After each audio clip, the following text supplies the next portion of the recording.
Bonjour, nous sommes le jeudi 5 mai, ravi de vous retrouver. Il est 17h30 à Moscou, 16h30 à Paris. Cela faisait 5 jours que nous ne vous avions pas vu et cela nous manquait, je dois le dire. Nous sommes aujourd'hui toujours avec Arnaud qui est en France, mais plus pour très longtemps. La prochaine fois que vous verrez Arnaud, il sera à Moscou. Il va enfin revenir nous rejoindre. Gilles Chenesso, donc le vice-président Chenesso, qui est avec nous aujourd'hui, en remplacement donc de Pavel, qui est toujours au bord de la plage, je ne sais pas trop où, sur son transat. Et quant à Igor, il est en Carélie, en train de bronzer aussi, pêcher la truite et près de l'église de Kiji. Donc, Arnaud, cela fait 5 jours que nous n'avons pas eu le plaisir de t'entendre et en 5 jours, il s'est passé quand même un certain nombre de choses.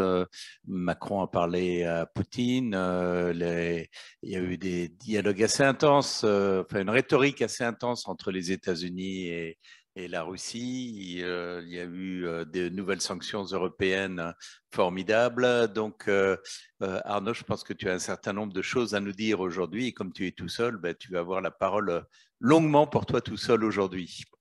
Merci Arnaud.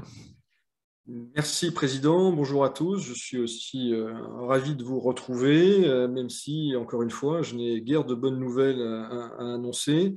Beaucoup de choses, effectivement, se sont passées depuis la fin de la semaine dernière dans le domaine économique et diplomatique. Alors, effectivement, un 6e train de sanctions européen en cours de discussion. Il a été présenté hier par la Commission. Il devra être discuté par les États membres dans les jours qui viennent. Donc, on ne parle pas à ce stade d'un document adopté, mais de propositions de la Commission qui vont être soumises au 27. Qu'en retenir à ce stade?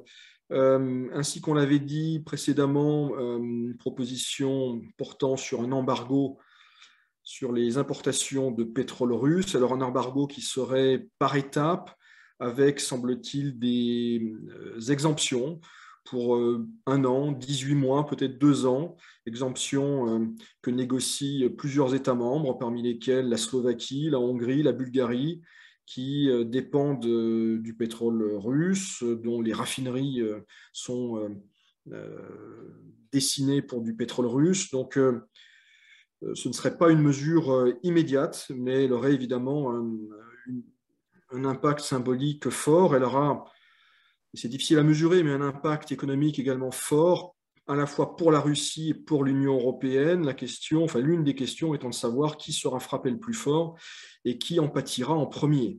Que voit-on aujourd'hui? On voit des tentatives russes de réorienter une partie des exportations de pétrole vers l'Asie. Alors rien n'est simple, hein, encore une fois, mais la Chine, l'Inde achètent massivement en ce moment du brut russe avec des ristournes importantes de l'ordre de 30%. Donc cette proposition est sur la table, elle n'est pas entérinée encore. Il y a d'autres mesures dans ce 6e paquet de sanctions.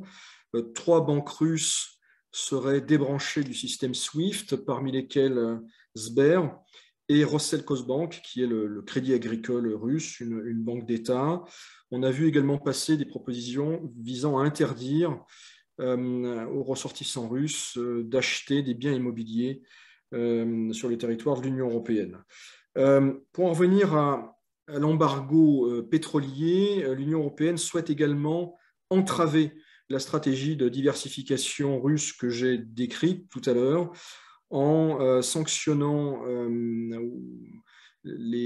plutôt en interdisant aux bateaux européens, aux compagnies d'assurance européennes de participer à d'éventuels contrats vers d'autres zones que l'Union européenne. Et ces mesures, pour l'instant, suscitent une forte résistance en Grèce, à Malte et à Chypre. Donc, on verra ce qui sortira des discussions entre chefs d'État et de gouvernement. Le Financial Times ce matin estimait que ces nouvelles mesures ne seraient pas de nature à porter un coup sévère à l'économie russe. Il y aura un impact, mais qui ne sera pas dévastateur en réalité. J'ai parlé du 6e paquet. L'Estonie propose de réfléchir à un 7e. Et Joe Biden envisage de discuter dès cette semaine avec ses homologues du G7 pour, là encore, aller plus loin dans le domaine des sanctions. Alors, sanctions appellent, et ça semble logique, des contre-sanctions russes. Un texte est sorti en début de semaine, un oukase présidentiel sur les contre-sanctions. Il s'agit d'un document cadre à ce stade qui interdira aux personnes physiques et morales russes d'effectuer des transactions avec des entités sous sanction de la Russie, sous contre-sanction de la Russie. Et la liste de ces entités, de ces personnes physiques et morales auxquelles s'appliqueront ces contre-sanctions est en cours d'élaboration.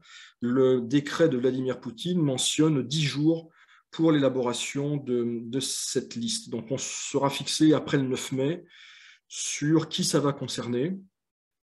Il y a une différence notable par rapport à 2014. On se souvient des contre-sanctions d'août 2014.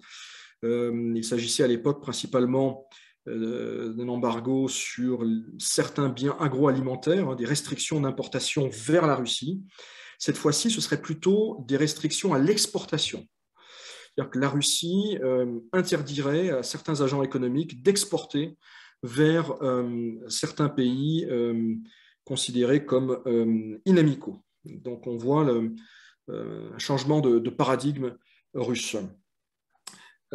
Toujours dans le domaine économique, un petit chiffre, l'indice PMI du secteur manufacturier qui est à 48 fin avril, contre 41 fin mars. Donc c'est toujours en zone négative, en dessous de 50, mais moins dramatique qu'il y a un mois.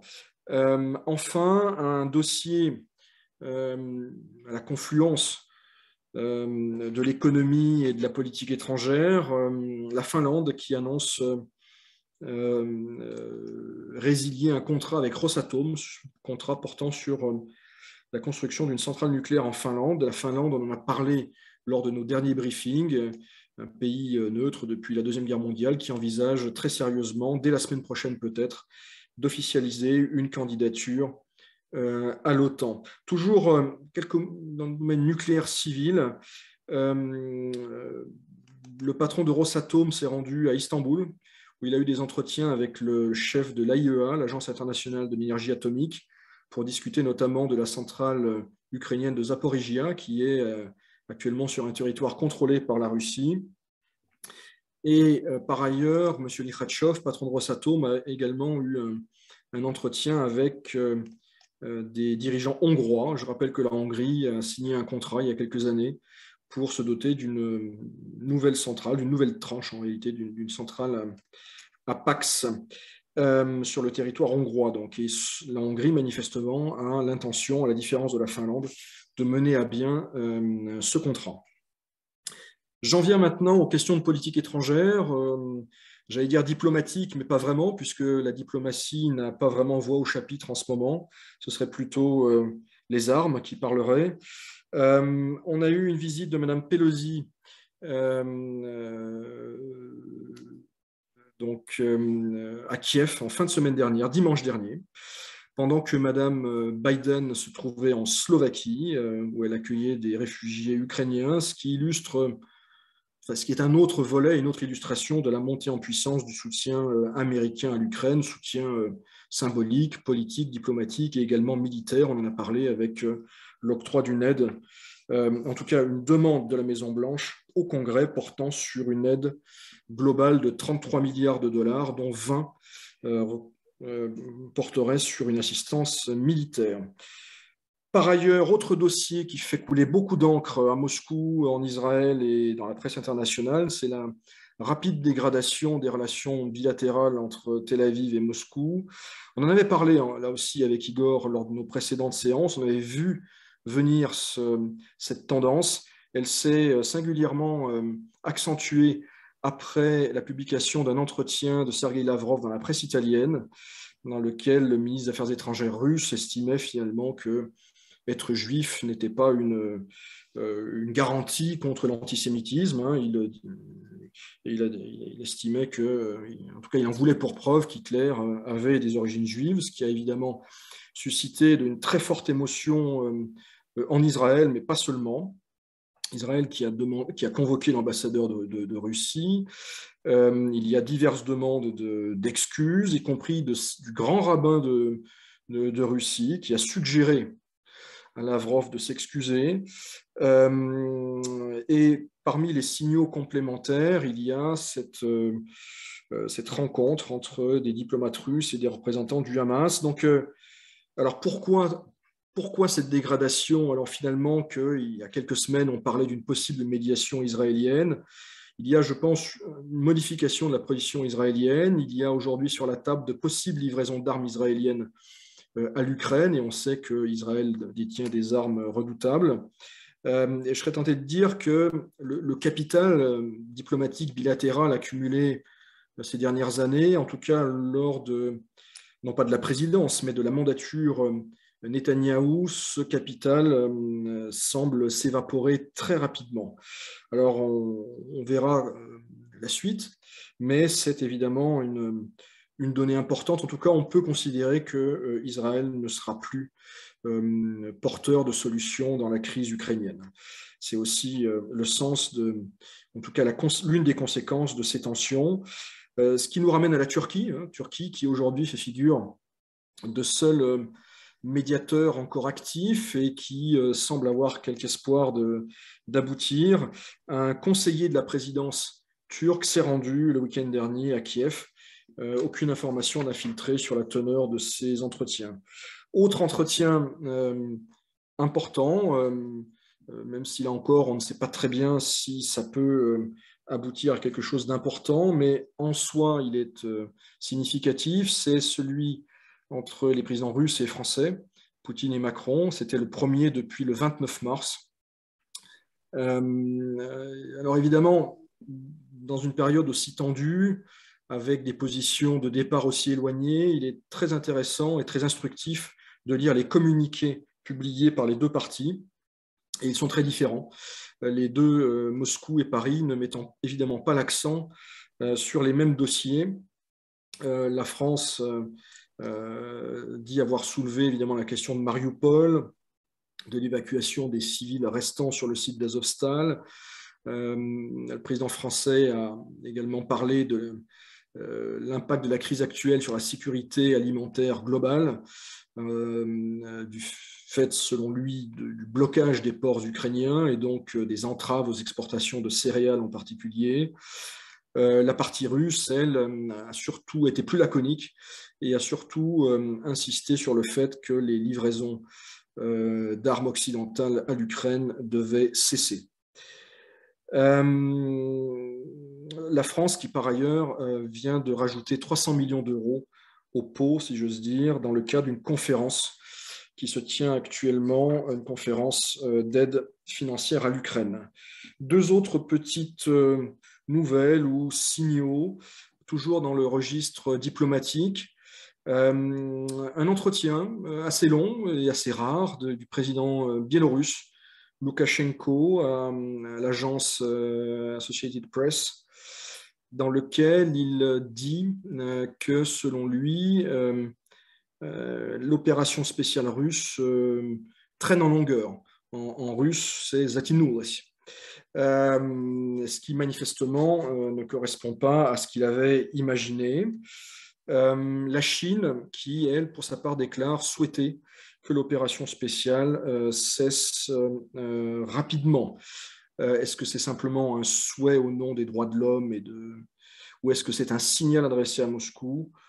On le verra. Enfin, un entretien téléphonique entre le président allemand Steinmeier et son homologue ukrainien Volodymyr Zelensky.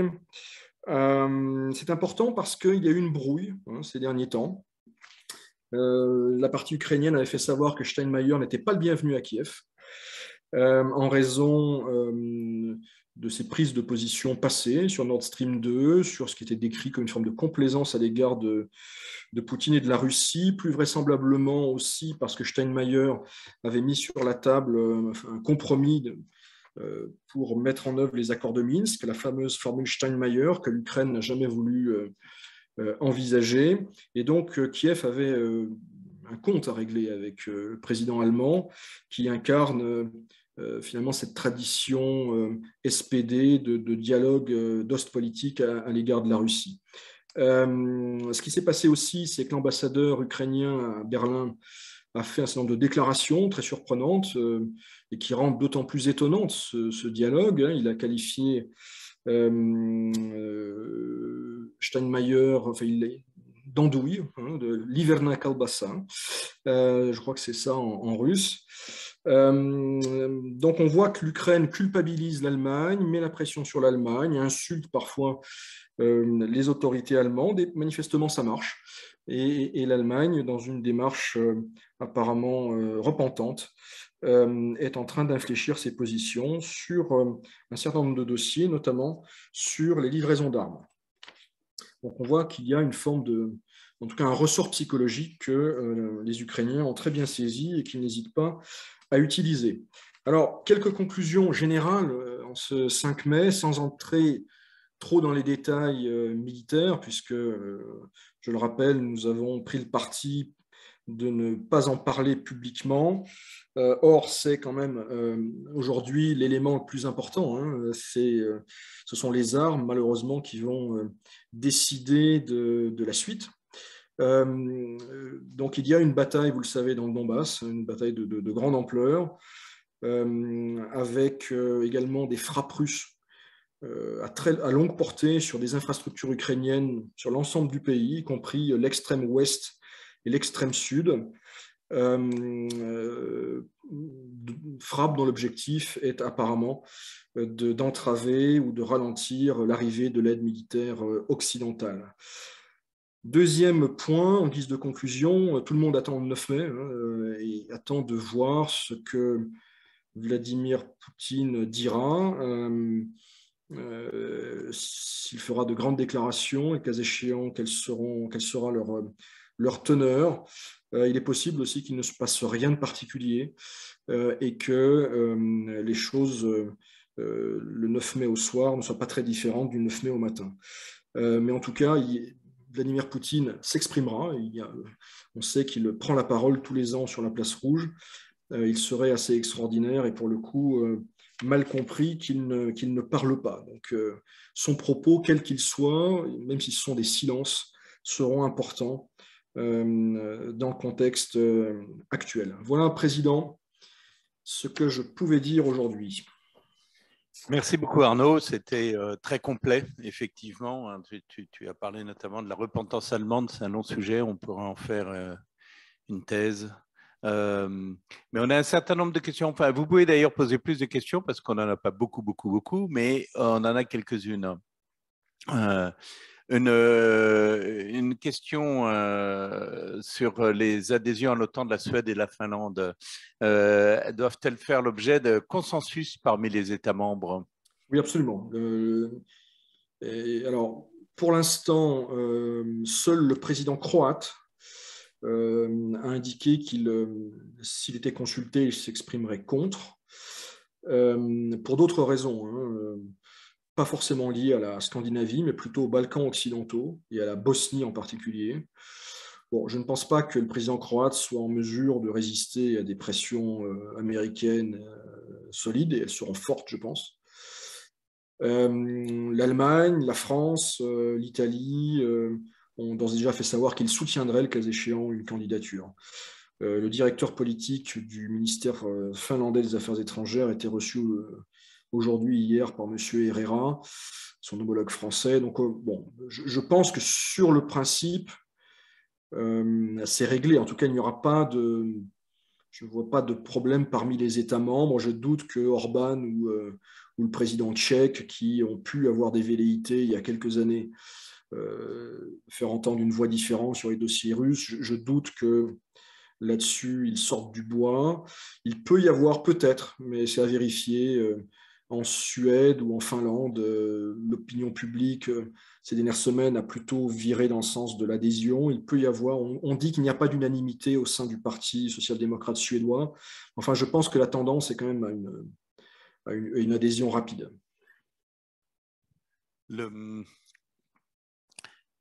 Sur les sanctions adoptées par l'Union européenne ou tout d'un coup prévues par l'Union européenne, on nous demande si elles sont plus ou moins fortes que les sanctions votées par les États-Unis ou le Canada. Alors, ça dépend de quoi on parle. Il n'y a pas de concomitance. Alors, je dirais que jusqu'en 2018, à peu près, les sanctions européennes et américaines étaient identiques, ou pratiquement identiques. Et puis, il y a eu, vous vous souvenez, ce grand coup Roussel de l'administration Trump. Et depuis, les calendriers ont un peu divergé. Les priorités aussi. Bon, encore une fois, il y a des concertations, il y a une volonté d'aller de l'avant, mais on voit par exemple que les Américains sont allés beaucoup plus vite sur les importations de pétrole, parce que finalement, c'est plus facile pour eux. Évidemment, ils poussent à l'arrêt des importations gazières puisqu'ils n'en importent pas. Les réalités sont un peu différentes. Donc, les listes sont un peu différentes aussi.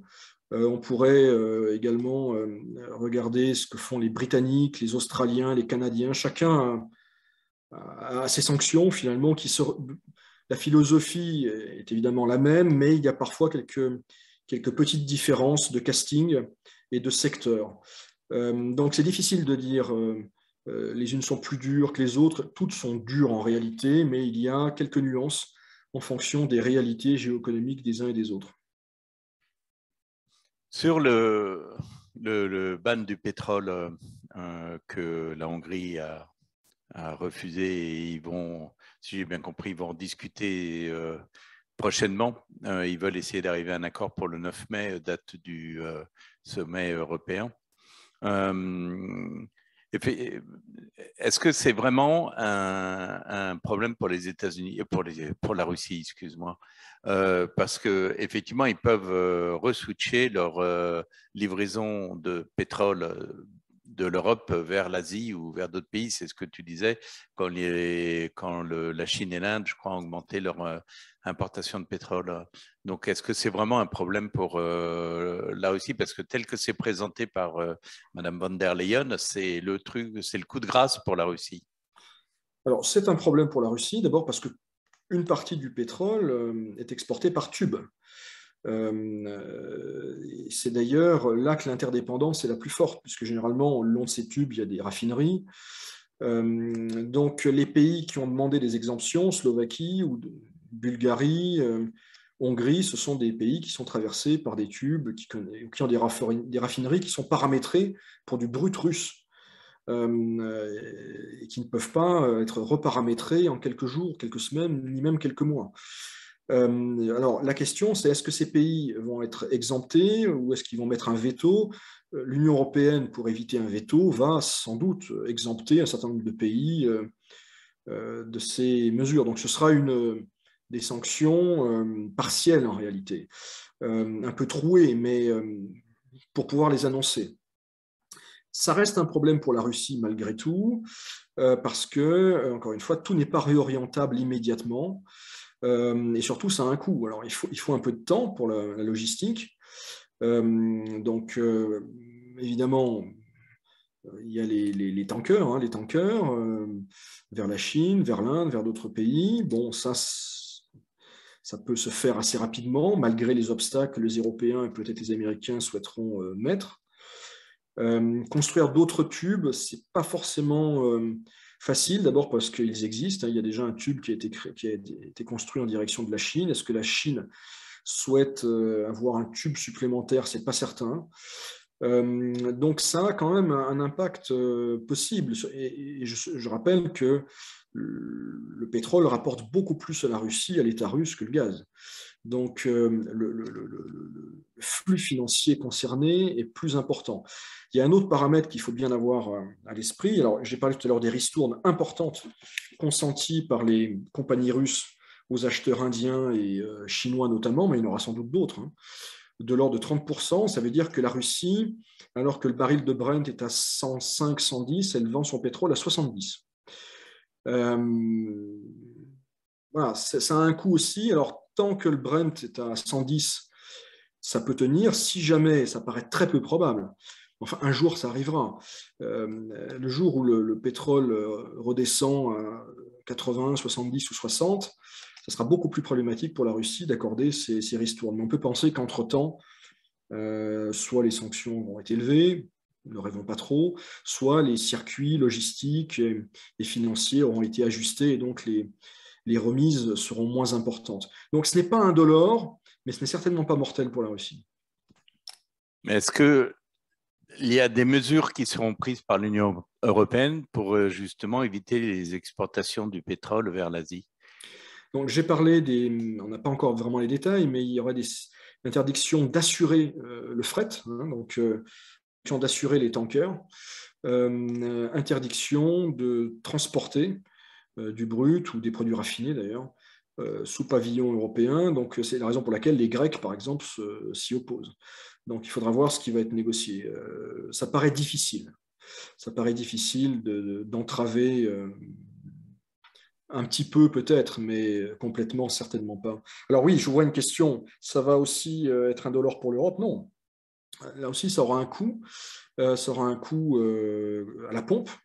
Je rappelle qu'en France, en tout cas dans la province que je visite actuellement, le gasoil est à peu près à 2 euros, ce qui est du jamais vu. Jusqu'où ça peut monter si jamais tout ça est mis en place? Alors, la Commission dit veiller à ce que ça n'ait pas beaucoup d'impact.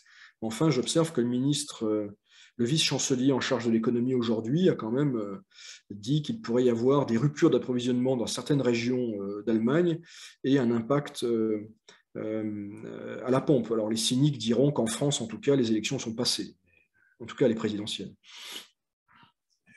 Sur le pétrole, j'avais deux questions. D'abord, est-ce que les Russes ont des tankers en quantité suffisante pour assurer eux-mêmes les livraisons?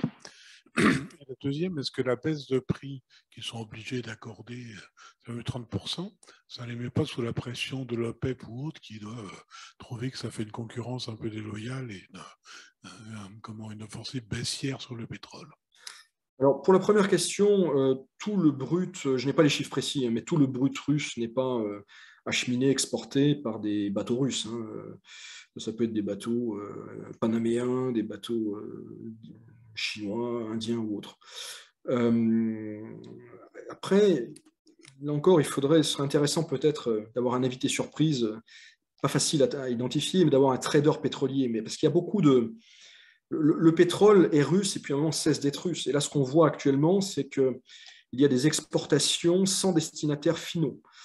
Et puis le brut peut être vendu, revendu avant 3-4 fois avant d'arriver et cesser d'être russe en réalité.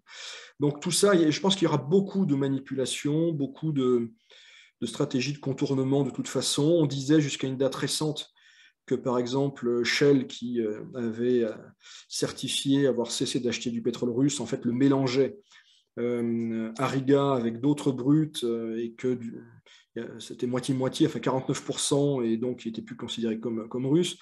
Donc il y a beaucoup de détails qu'il va falloir regarder. Pour ce qui est des ristournes, encore une fois, est-ce que ça peut poser problème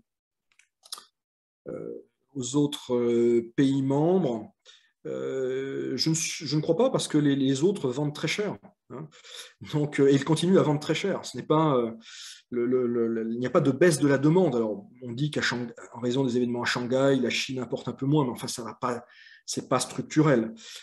Personne n'anticipe, ni l'Agence internationale de l'énergie, ni les grandes compagnies internationales n'anticipent de baisse, ni a fortiori de chute de la demande. Donc, à tel point que l'OPEP a annoncé s'en tenir à son calendrier et remonter un petit peu les quotas de production. Donc, si les Saoudiens vendent à 110 pendant que les Russes vendent à 70, je crois que ce n'est pas un problème pour eux. Ça ne tire pas le marché à la baisse, c'est ça que je veux dire. Pour l'instant, en tout cas. Une question sur le gaz. Donc, Gazprom a effectivement annoncé une augmentation de 43% du nombre de demandes européennes pour la fourniture de gaz en provenance de la Russie via l'Ukraine sur le début du mois de mai.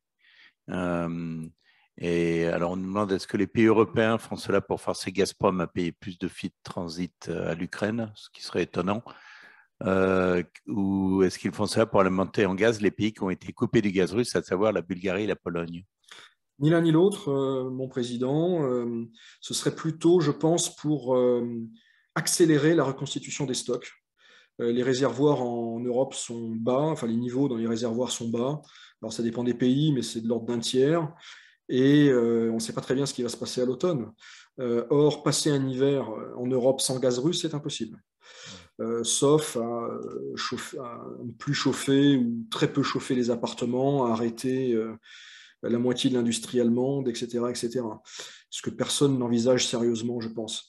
Donc là, il y a un rush des Européens, des clients européens de Gazprom pour acheter le plus de gaz possible avant peut-être que la Commission ne statue sur l'illégalité du paiement en rouble ou du double paiement euro-rouble. En tout cas, là, c'est plutôt ça l'explication. C'est acheter le plus de gaz possible maintenant.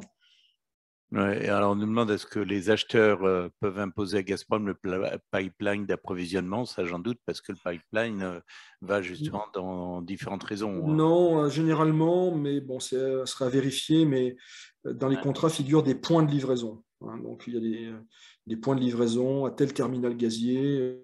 On voit bien que les pipelines Yamal et Nord Stream vont en Allemagne, que Brotherhood et je ne sais plus quel est le second vont plutôt en Bulgarie et Pologne. Donc tout ça dépend un petit peu des points de livraison, effectivement. Sur les sanctions, on nous demande, quand on regarde objectivement le résultat et l'impact des 5 premiers trains de sanctions sur l'opération spéciale russe, quel est l'intérêt d'un 6e train? Et je vous rappelle que Arnaud vient de nous dire qu'on parle déjà d'un 7e, alors que le 6e n'a pas encore été voté. Donc, après le 7e, on peut parler déjà du 8e, je suis sûr. Et là, on en a déjà parlé à nombreuses reprises. Ouais. On sait depuis 2014 que les sanctions ne sont pas de nature à infléchir les décisions russes s'agissant de l'Ukraine. Donc imaginez qu'un 7e, 8e, 9e train de sanctions arrêtera une offensive russe, c'est parfaitement illusoire. On sait aussi que ni les Européens ni les Américains ne sont prêts à intervenir directement, à risquer la guerre, quoique le risque peut-être s'approche sans qu'on le remarque. Donc on fait des sanctions. On fait des sanctions et on livre des armes, ce qui est pour le coup est assez nouveau. Alors on fait des sanctions parce qu'on ne fait pas la guerre, donc c'est une forme de compensation morale. On fait des sanctions pour punir la Russie et, disent les Américains, pour l'affaiblir à long terme. Donc voilà où on en est aujourd'hui. Et il y a, sur le sujet des sanctions et de leur levée, 2 déclarations que je porte à votre attention, déclarations très récentes d'aujourd'hui. L'une de la patronne de la Réserve fédérale américaine, Mme Yellen, qui a dit, il faudrait retrouver le phrasé exact, mais en substance, que si l'Ukraine il fallait garder ça sur la table, qu'une levée partielle des sanctions interviendrait si la Russie et l'Ukraine trouvaient un compromis. Donc c'est intéressant, je le relève, parce que depuis quelques semaines, on n'entendait plus parler du tout de ça. Donc certains dirigeants américains, et la patronne de la Fed n'est pas quelqu'un d'insignifiant aux États-Unis, rappelle qu'il faut qu'il y ait quand même une carotte quelque part pour les Russes. Et par ailleurs, aujourd'hui, le chancelier Scholz a indiqué qu'une éventuelle levée des sanctions ne pourrait se faire qu'en concertation avec l'Ukraine. Voilà. Ce qui veut dire, à mon avis, qu'il n'y en aura pas. En tout cas, c'est très improbable.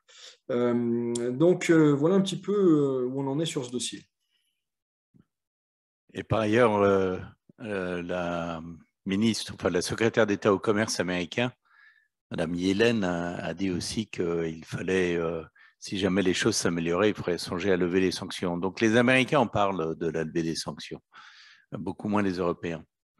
On nous pose On nous pose une question sur le risque nucléaire. La question, c'est doit-on évacuer ce risque nucléaire lors des briefings quotidiens? Parce que nous devons évaluer ce risque. La personne, l'auditeur que tu connais bien, l'évalue à 8 sur une échelle de 10, parce qu'il dit si le risque est réel, nos briefings n'auront plus d'intérêt car notre planète sera totalement ou partiellement détruite.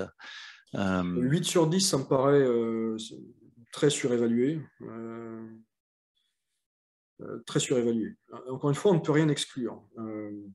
Il y a le risque d'usage d'armes nucléaires tactiques, il y a un risque que ça dégénère en conflit généralisé.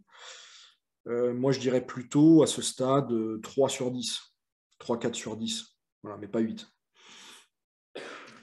Alors, on nous demande aussi, y a-t-il en Europe des études d'opinion pour savoir si les populations sont favorables ou opposées aux sanctions et aux livraisons d'armes? Je n'en ai pas vu passer. Alors, il y en avait une ce matin. Ah. Non, pardon, ce matin, il y en avait une que j'ai entendue à la télévision française, mais c'était sur le risque de guerre que les Russes attaquent la France. Et il y avait 72% des Français qui pensaient qu'il y avait un risque, ce qui me paraît beaucoup, mais bon. Mais directement, s'ils sont opposés aux sanctions livraison d'armes, j'en sais rien. Je n'ai pas vu de sanctions non plus. D'études d'opinion, pardon. Alors, sur un autre sujet, qui est quelque chose dont tu as parlé, puisqu'on parle d'interdire aux Russes au sein de l'Union européenne d'acheter des biens immobiliers, est-ce que c'est constitutionnel? Je ne pense pas, mais je crois que le droit n'est plus vraiment, est mis entre parenthèses. Et d'ailleurs, on risque de le constater assez rapidement avec la question de l'éventuelle cession des biens saisis. Je note que le président du Conseil européen, Charles Michel, a évoqué cette question finalement de vendre au profit de l'Ukraine les yachts, les villas saisis, gelés par les Européens. Sur quelle base? Encore une fois, de listes constituées de façon discrétionnaire. Mais ça risque de passer. Donc je crois que le droit, de façon générale, est mis entre parenthèses. Mais si le droit est mis entre parenthèses, on a le droit de se défendre aussi. Donc c'est le droit du plus fort. Oui. Alors on nous dit que le Figaro a fait une étude d'opinion montrant que 60% de l'opinion publique était pour la livraison d'armes. Ce qui est assez normal compte tenu des images que l'on montre à la télévision française. Est-ce que les Russes voudront acheter des biens immobiliers en Europe après la saisie des biens des oligarques? De toute façon, si on leur interdit d'acheter, ils ne le feront pas. On a une question pour savoir ce que tu penses de quelqu'un, mais on ne pose pas ce style de question. Par contre, on nous demande que se passe-t-il entre Simonian, j'imagine, et Kirkorov. Est-ce que tu sais? Oui, j'en ai pas parlé parce que c'est un peu anecdotique, mais pas tant que ça, en réalité. Et ça me permet de rebondir sur ce que j'avais dit la dernière fois. Alors, on avait parlé de la joute verbale entre le gouverneur de la région de Sverdlovsk et M. Solovyov. Et c'est dans le prolongement de ça. Ça laisse des traces. D'autres personnes prennent la parole et prennent parti, parfois contre Solovyov. Et je disais la dernière fois, et je maintiens que c'est d'autant plus intéressant que ce sont des gens qui sont loyaux envers le pouvoir.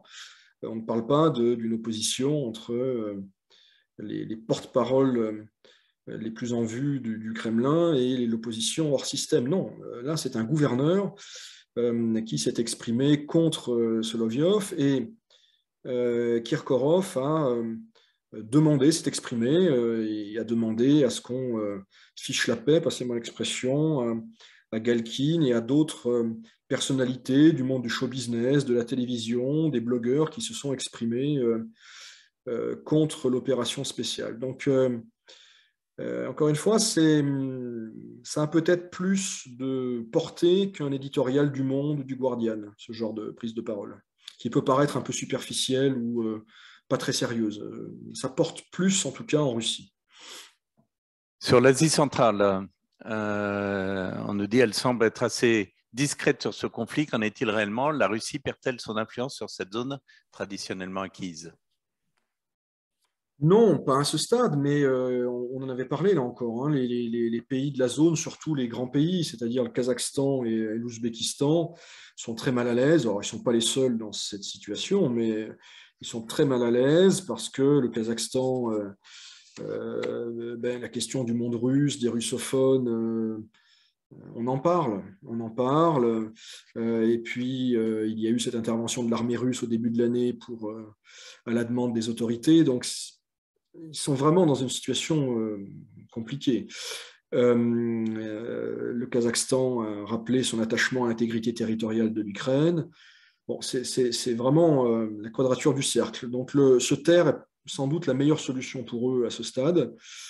Il y a un autre problème que j'avais évoqué il y a quelques semaines, qui va se poser dans les semaines et les mois qui viennent, hein, c'est le tarissement, ou en tout cas l'affaiblissement des flux financiers en provenance de Russie vers ces pays. On sait qu'il y a des millions de travailleurs immigrés qui envoient de l'argent dans leur famille. Si l'économie russe se contracte, elle va se contracter. La question étant de savoir si c'est de l'ordre de 8, 10, 15 ou 20%.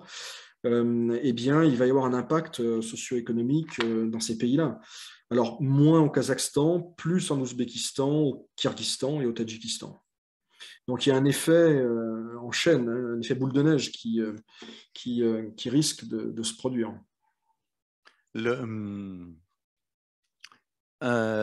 Sur les sondages intéressants, 66% des Suisses sont contre les livraisons d'armes, mais ça, c'est dû à leur état de neutralité.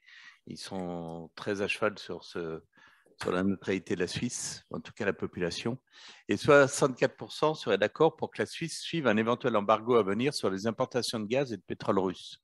Donc, ils sont contre la livraison d'armes, mais pour l'embargo de gaz. On nous demande aussi, ne croyez-vous pas que les Américains veulent vendre les biens saisis aux Russes pour se rémunérer eux-mêmes en se payant les armes fournies?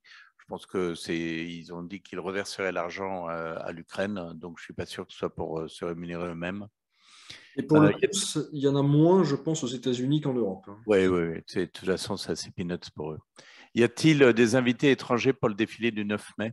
Non, aucun. Ça a été d'ailleurs spécifiquement souligné par M. Peskov, porte-parole du Kremlin. Le bien immobilier, la Russie pourrait prendre des mesures similaires en rétorsion? Non. Des projets en cours, pas vraiment, parce que pas grand monde va venir acheter des biens immobiliers en Russie. Pour l'instant, d'ailleurs, je crois que même en tant qu'étranger, on a toujours le droit d'acheter. On ne peut pas vendre nos biens immobiliers, mais on peut toujours en acheter.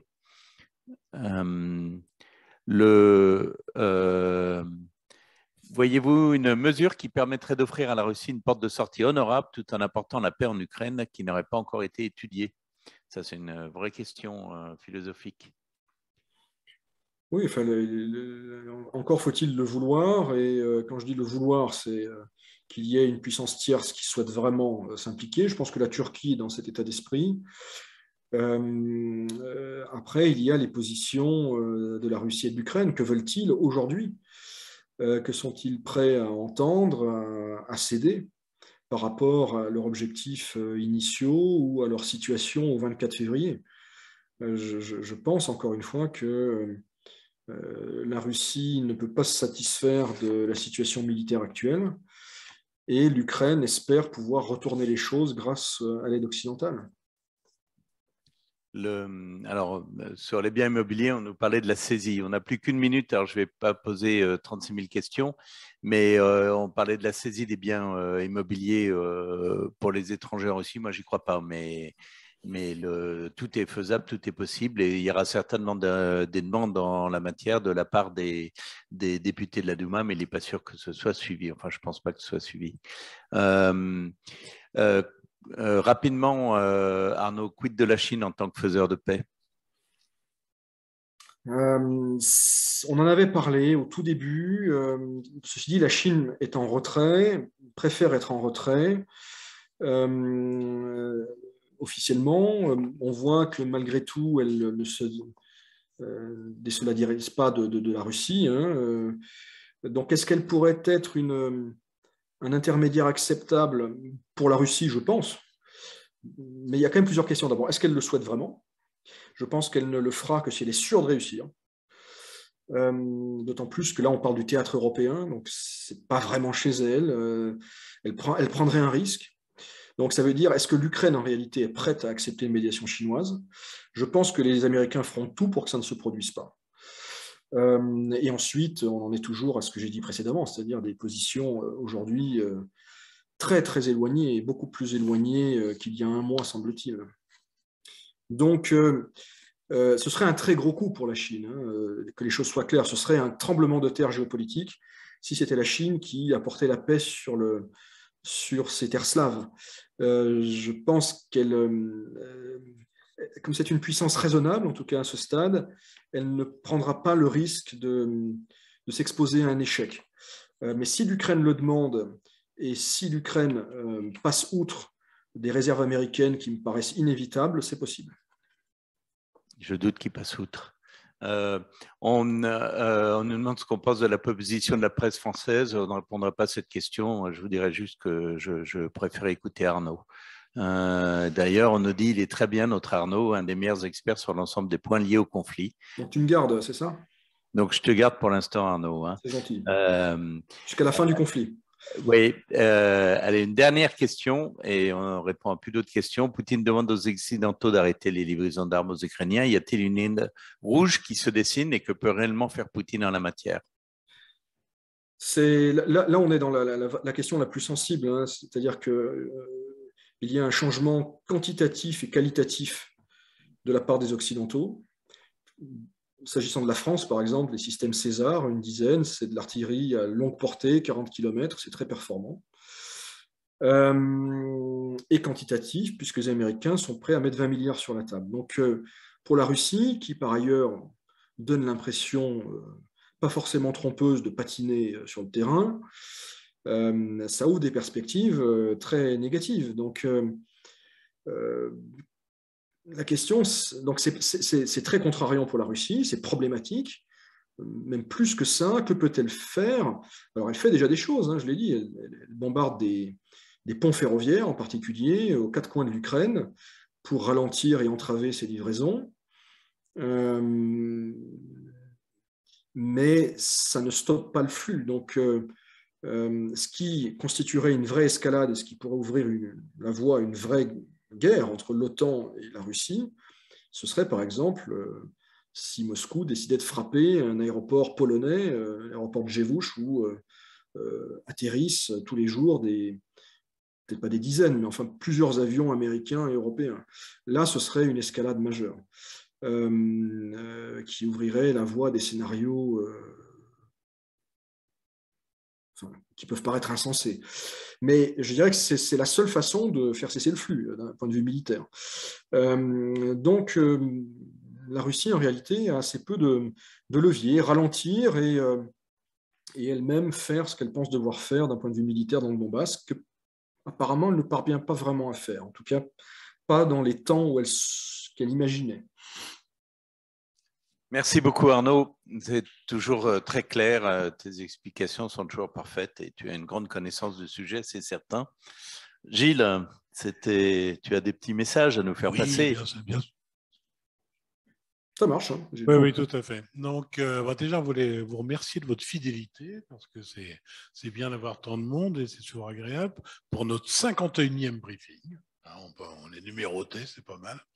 Voilà, donc comme d'habitude, nos messages, vous pouvez retrouver tous nos événements sur notre site. Donc non seulement ce briefing merveilleux, mais aussi la Chambre continue à organiser pas mal de choses localement. Donc tenez-vous au courant. Nos autres actualités sont également sur notre fil Telegram, donc t.me/CCI France Russie. Notre hotline, toujours en service, donc hotline@ccifaffaires.ru. Et donc, sur cette hotline, nous vous répond à vos questions soit par mail ou, ce qui est encore plus intéressant, si ça semble une question de portée générale, on l'aborde lors de ces briefings. Alors, le point important de cette communication, c'est le prochain Zoom. Ce sera donc le mercredi, le 11 mai, à 17h30 d'heure de Paris, 16h de Moscou, 16h30 heure de Paris. Et nous aurons ensuite le point suivant le vendredi 13 mai. Donc voilà, et surtout, ensuite, dans partie de la semaine suivante, en fait, nous avons décidé de rythmer un peu différemment ces Zooms, et donc dorénavant, les Zooms auront lieu le lundi, le mercredi et le vendredi de chaque semaine. Bon, ce qui permettra probablement d'accumuler un peu plus de données dans l'intervalle de ces Zooms. Ceci dit, bien entendu, s'il y a une actualité particulièrement frappante, on prendra l'initiative de leur déclencher des Zooms plus fréquents. Voilà, merci à tous, tenez bon. Merci Gilles, merci Arnaud. On espace un tout petit peu les Zooms parce qu'on voit que vous êtes un peu moins à les écouter. On avait entre 1000 et 1500 personnes par jour. Maintenant, on est plutôt aux alentours de 800 à 1000. Donc, on se dit que vous commencez un peu à vous lasser. Nous ne nous lassons pas, en tout cas. Nous sommes toujours ravis de vous retrouver. Et comme Gilles le disait, tenez bon, la CCI France-Russie reste à vos côtés.